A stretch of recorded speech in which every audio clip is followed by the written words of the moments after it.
I was standing in my living room when my son walked through the front door at 7:38 p.m. I know the exact time because I'd been watching the clock since the detective told me he was on his way. My hands weren't shaking anymore. They had been earlier that afternoon when the forensic accountant showed me the documents. When I saw my own signature repeated across dozens of papers I'd never signed. When I learned that the son I'd raised, the boy I'd sacrificed everything for, had stolen nearly $2 million from me. But now my hands were steady. The two police officers were waiting in my kitchen. The forensic accountant's report sat on my dining room table, 473 pages of evidence. And Michael, my only child, had no idea that his entire world was about to collapse. He smiled when he saw me. Actually smiled. "Hey, Mom, you feeling okay? You look pale." I looked at the face of my son, and I wondered when exactly I'd stopped knowing him at all. My name is Diane Foster. I'm 71 years old, and until 8 months ago, I thought I knew exactly who I was. A widow, a mother, a woman who'd worked hard her entire life and had something to show for it. I taught elementary school for 37 years in Scottsdale, Arizona. My husband Richard was a civil engineer. We weren't wealthy, but we were comfortable. We saved, we planned, we built a life. Richard died 4 years ago. Sudden heart attack at 68. One moment he was laughing at something on the television. The next moment, he was gone. They say you never really prepare for that kind of loss. And they're right. The grief was suffocating. But I had Michael, my son, my 39-year-old boy who lived just 20 minutes away. He'd always been attentive, but after Richard died, Michael became my rock. He called every day, visited 3 times a week, helped me manage the bills because honestly, Richard had always handled the finances, and I was overwhelmed. Michael would bring dinner, we'd eat together. He'd sort through the mail with me, explain what needed to be paid, what forms needed signing. He was patient, kind, everything a grieving mother could ask for. I trusted him completely. That was my first mistake. After Richard died, I inherited everything. Our home worth about $600,000, Richard's life insurance, another $400,000, his retirement accounts, investment portfolio. Together it came to roughly $1.8 million. It wasn't a fortune, but it was security. It meant I'd never be a burden to anyone. It meant I could age with dignity. It meant freedom. Michael had always been good with numbers. He worked in real estate development, or at least that's what he told me. He'd had some rough patches over the years, a divorce when he was 32 that left him financially strained. He'd called me crying when Jennifer, his ex-wife, filed the papers. I'd helped him with the lawyer fees. Then there were business ventures that didn't work out. A restaurant partnership that went bankrupt, an investment in a tech startup that folded. Each time he'd bounce back. Each time I'd been there to help if he needed it. Sometimes a few thousand here, a loan there. He always said he'd pay me back. He never did, but I never asked. He was my son, but he always landed on his feet eventually. After the divorce, after the business failures, he'd find a way forward. He was resilient, charming. He could talk to anyone, make them believe in him. I wanted to believe in him too. Our relationship had always been close, especially after his father died. When Michael was young, Richard worked long hours, engineering projects that took him away for weeks at a time. I was the one who raised Michael day to day.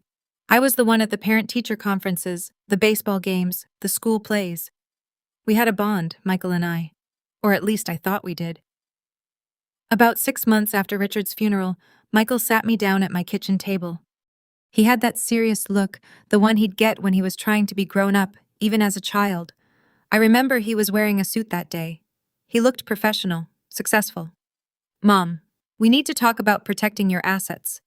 He said he had spreadsheets, printed articles about estate planning. With estate taxes the way they are, you could lose 40% of everything when you die.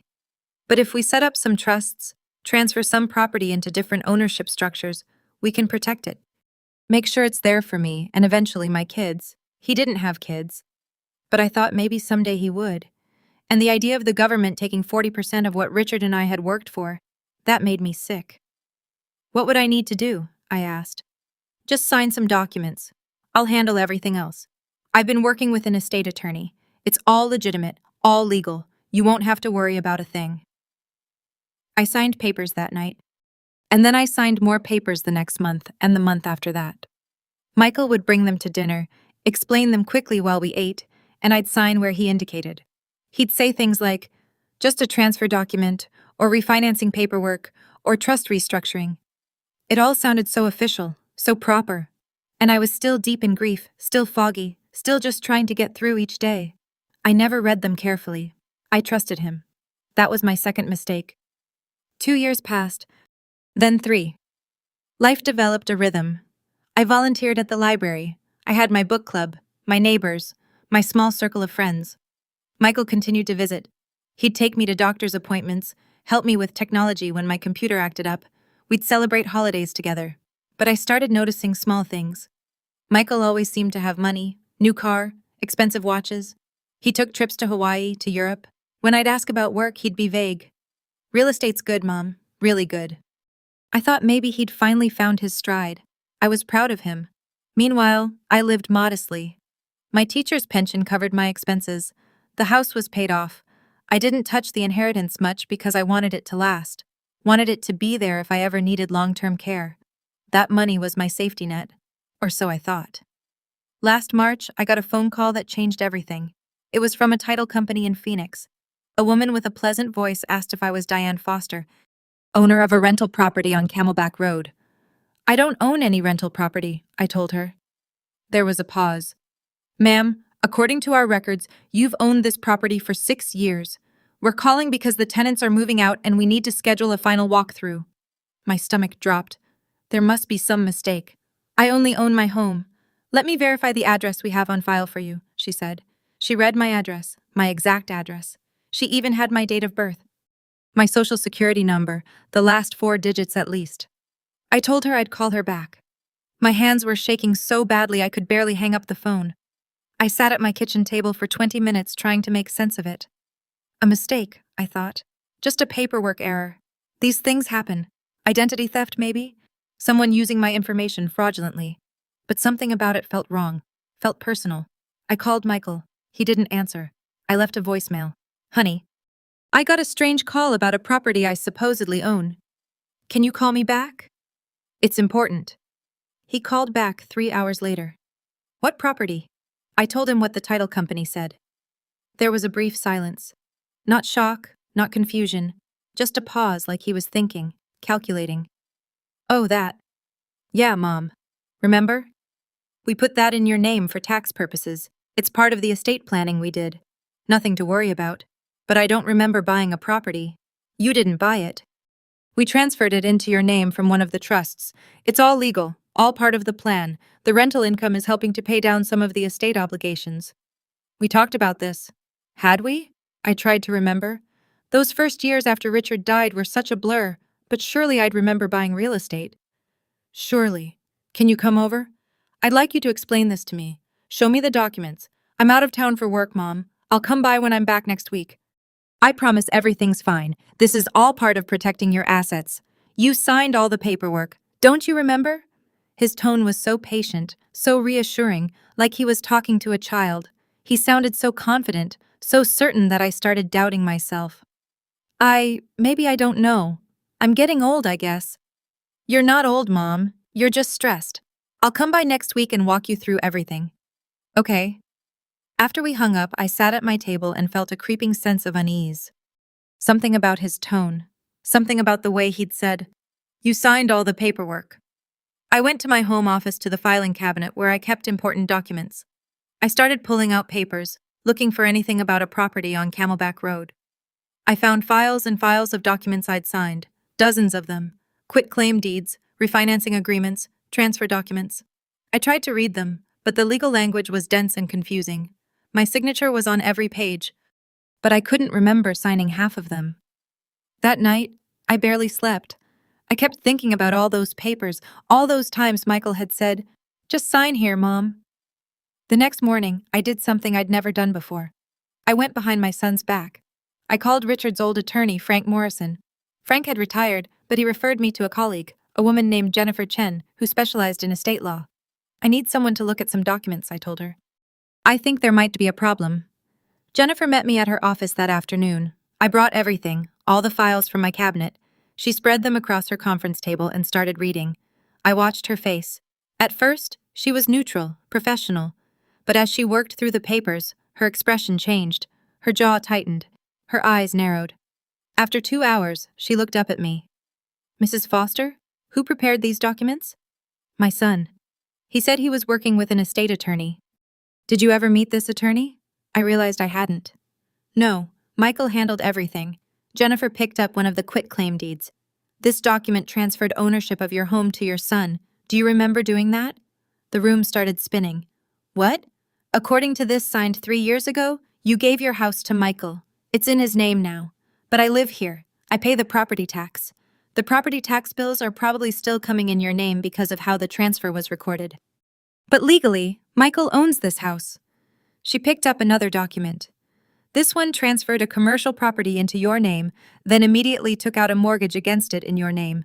This one refinanced your original home before the transfer, pulling out equity. My chest felt tight. I don't understand.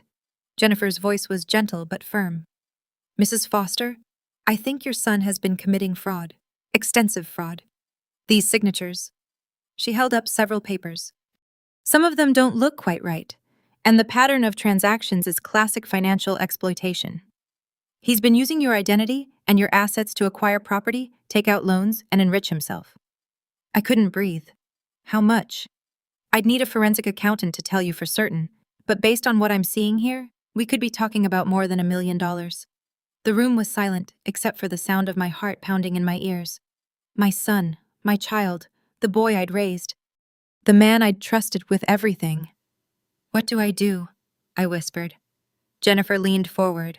First, we get a forensic accountant. We need to know exactly what he's done. Then, we need to decide whether to involve law enforcement. This isn't just civil fraud, Mrs. Foster.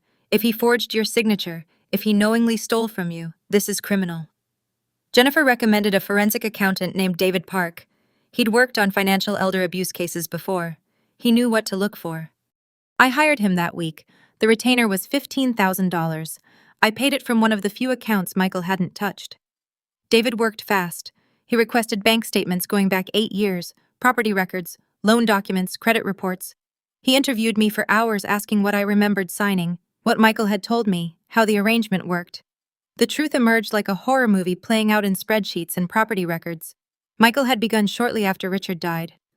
The first property was a duplex in Tempe. He'd forged my signature on the purchase documents, used my credit to get the loan, and kept the rental income for himself. $1,500 a month for 6 years. Money that should have been mine. Over the next 2 years, he'd acquired 2 more properties the same way, all in my name, all with mortgages I didn't know existed. One was a condo in downtown Phoenix. Another was a small commercial building. The tenants paid rent to an LLC Michael controlled. I never saw a penny. Then he'd refinanced my house, pulling out $250,000 in equity. I never saw that money. It went into an account I didn't have access to. He used it as a down payment on another property. This one commercial, a small office building in Tempe. He put that in my name too. Took out a business loan against it for another $300,000. The properties themselves were worth about $1.2 million, but they carried mortgages totaling nearly $800,000, and I was responsible for every penny. Meanwhile, Michael had transferred the original deed of my house into his name. If I died tomorrow, he'd inherit my home free and clear, while my estate would be left holding hundreds of thousands in debt from properties I'd never wanted and didn't even know about.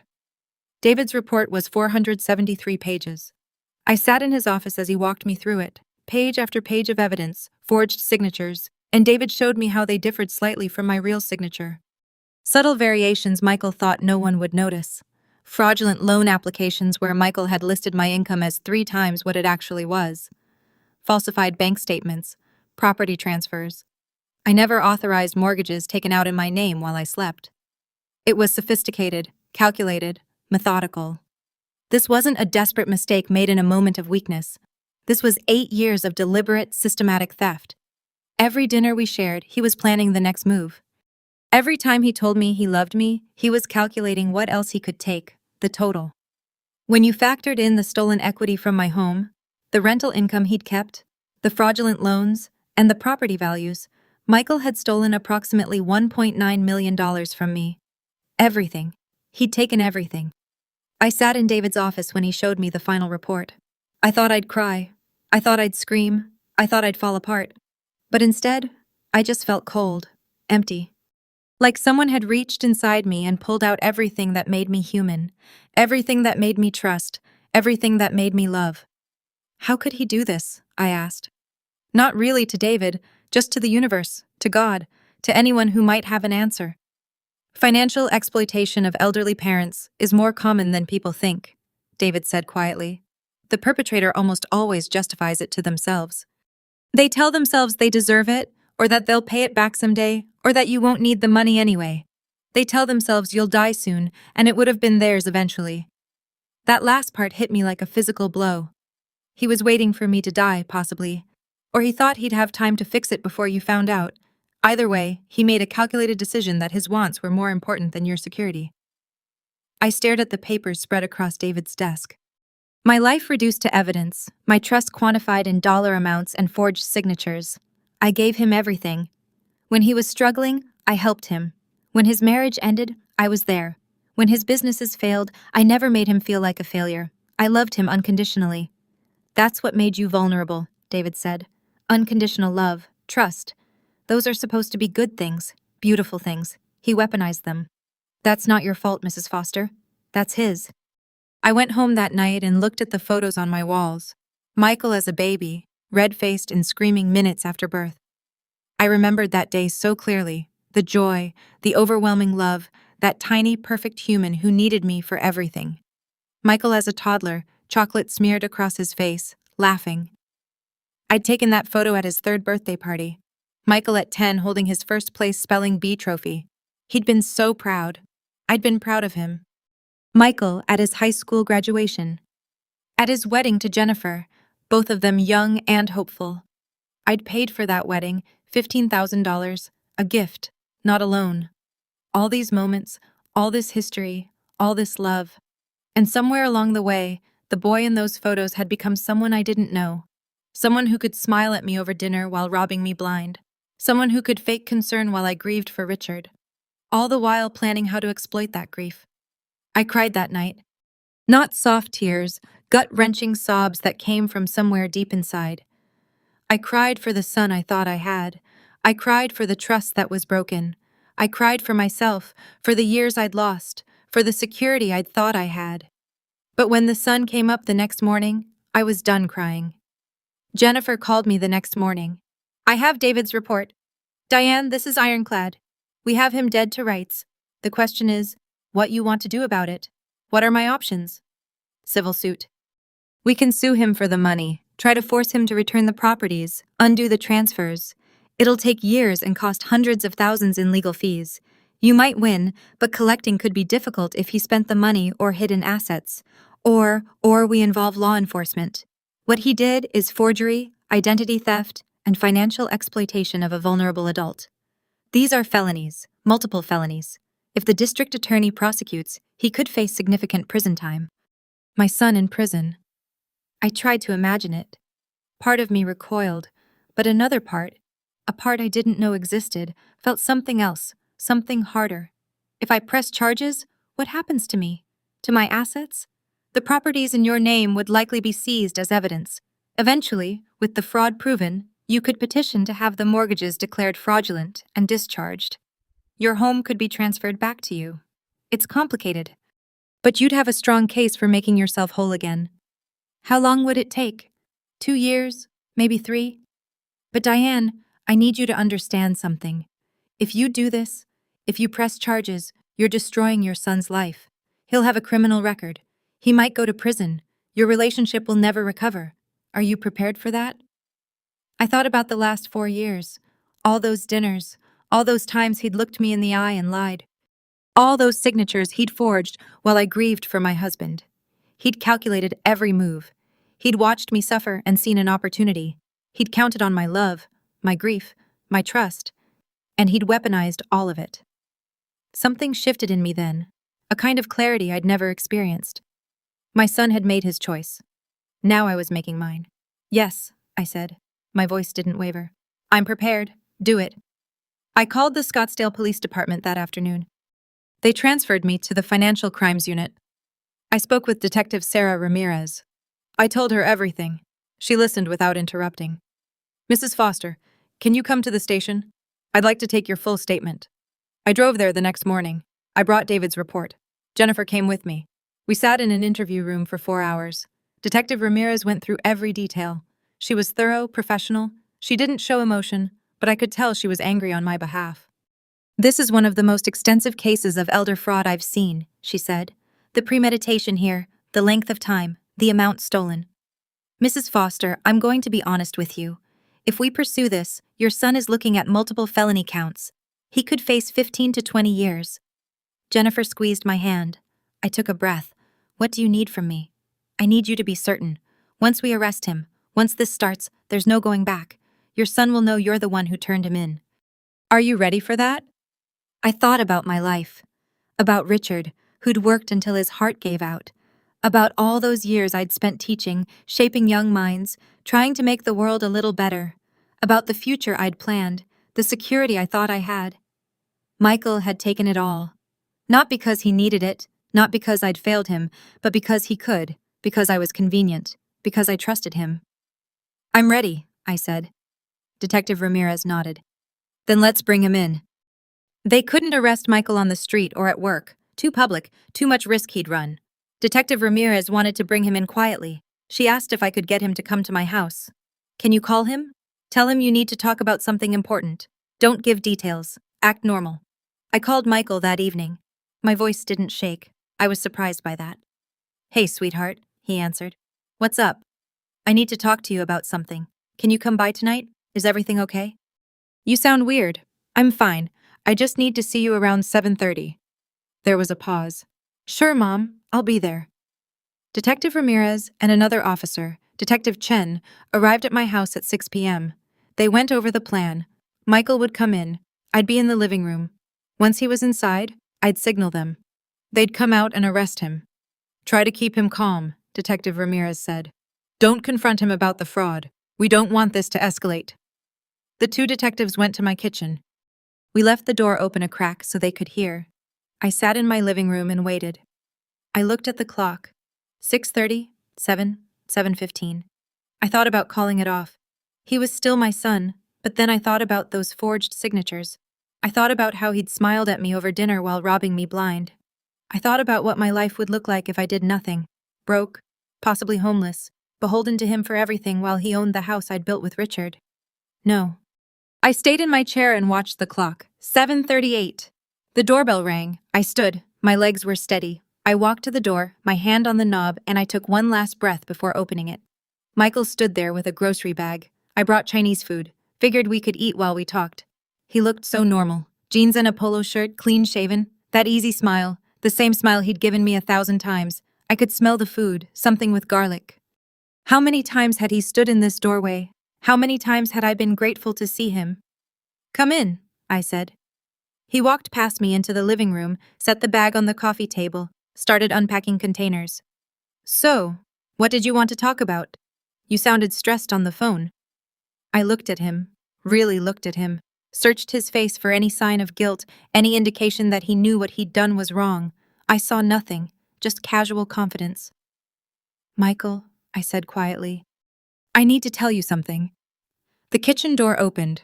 Detective Ramirez and Detective Chen walked out, badges visible. Michael's face changed. The smile dropped. His eyes went wide. What? What's going on? Detective Ramirez stepped forward. Michael Foster, you're under arrest for forgery, identity theft, and financial exploitation of a vulnerable adult. She began reading him his rights while Detective Chen moved behind him with handcuffs. Michael stared at me. Mom, what is this? I looked at my son. I know everything. All the properties, all the forgeries, all of it. His expression shifted. Confusion became panic, became anger. You're having me arrested? Are you serious? You stole from me for 8 years. You stole everything. I didn't steal anything. His voice rose. Those properties were investments. I was managing your money. You forged my signature. You knew what you were signing. Detective Chen was putting the handcuffs on him now. Michael jerked away. Get off me, Mom. Tell them you knew. I didn't know, I said. My voice was calm, clear. You lied to me. You used my grief. You stole my home. This is insane, he was yelling now. I'm your son. I took care of you. I was there when Dad died, and this is how you repay me. Repay him." The words hung in the air, as if his kindness had been a transaction, as if being there for your grieving mother entitled you to rob her blind. "Michael," Detective Ramirez said firmly, "you need to calm down." "She's confused," he shouted. "She's old. She doesn't understand what she's doing." That's when something inside me hardened completely. He was still trying to manipulate, still trying to use my age, my supposed weakness to escape consequences. "I understand perfectly," I said. "You're a thief, you're a liar, and you're not my son anymore." His face went pale. For a moment, he looked like he might cry. Then the anger returned. "You'll regret this. You're going to lose everything anyway. Those properties have mortgages. You think you can manage that? You can't even use your own cell. Phone without help." Detective Ramirez pulled him toward the door. "That's enough, Mom. Please." His voice broke. "Don't do this. We can fix this. I'll pay you back. I promise." I turned away. I couldn't look at him anymore. I heard the front door open, heard him still pleading, then yelling, then nothing. The door closed. He was gone. I stood in my living room in the house that wasn't technically mine. And I didn't feel victorious. I didn't feel relieved. I just felt tired. So incredibly tired. Detective Ramirez came back in alone. "Are you all right?" "I don't know," I said honestly. She put a hand on my shoulder. "You did the right thing. What happens next won't be easy, but you did the right thing." The trial happened 6 months later. The intervening months were their own kind of hell. Michael was out on bail. He tried calling me, texting me. He showed up at my house once. I called the police and they escorted him away. My attorney got a restraining order. He hired an expensive defense team. I don't know where he got the money, but I suspected it was my money. Somehow, everything was my money. Ultimately, Michael pleaded not guilty.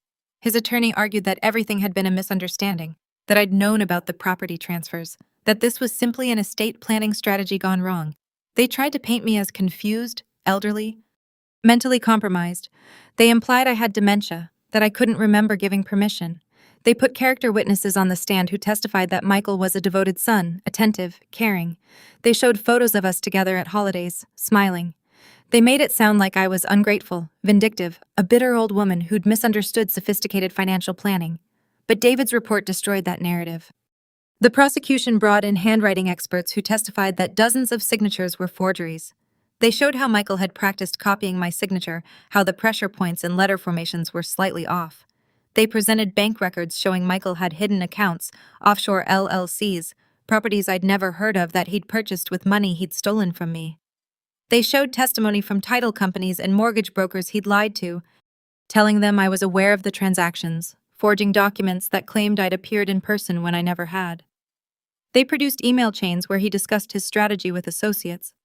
In one email, he'd actually written, "The old lady signs whatever I put in front of her. She has no idea what's happening." The old lady, that's what he'd called me. When I testified, I told the truth. I looked at the jury, 12 people who didn't know me, and I told them everything about Richard's death. About my grief, about how much I'd trusted my son, about the day I found out. I didn't cry on the stand. I'd cried enough. I just told them the facts. Michael's attorney tried to rattle me on cross-examination. "Mrs. Foster, isn't it true you have trouble remembering things?" "I remember perfectly well that I didn't sign those documents," I said. "But you signed many documents with your son, correct?" "I signed documents he showed me, documents he lied about. Documents that weren't what he claimed they were." The jury deliberated for 3 hours, guilty on all counts. The judge sentenced him to 12 years in prison. With good behavior, he might serve 8. He's in a state facility outside Phoenix now. He sent me letters. I haven't opened them. The properties were seized. With Jennifer's help, we proved the mortgages were fraudulent, obtained through forged documents. 2 of them were discharged entirely. One I had to settle for 30 cents on the dollar.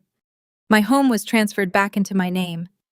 It took almost 2 years, but I got most of it back, not all. The legal fees were substantial, the emotional cost higher still. But I survived. I'm 72 now. I still live in my house in Scottsdale. I still volunteer at the library. My book club meets every Wednesday. I see my friends. I take walks in the evenings when the desert air cools. My life looks almost the same from the outside. But something is different inside me. I'm stronger than I thought. More resilient. I learned that love and trust are precious things. And when someone violates them, You have to be willing to protect yourself, even if it costs you everything. Even if it's your own child, people ask if I regret it, if I wish I'd handled it differently. The truth is, some nights I lie awake and think about Michael as a little boy.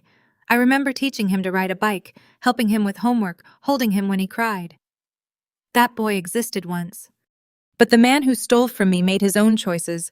I couldn't let him destroy me, and I won't apologize for surviving. I'm still here, still standing, still living in my home, the one Richard and I built together, the one I almost lost. Michael took 8 years of my life, nearly $2 million, and any illusions I had about unconditional trust.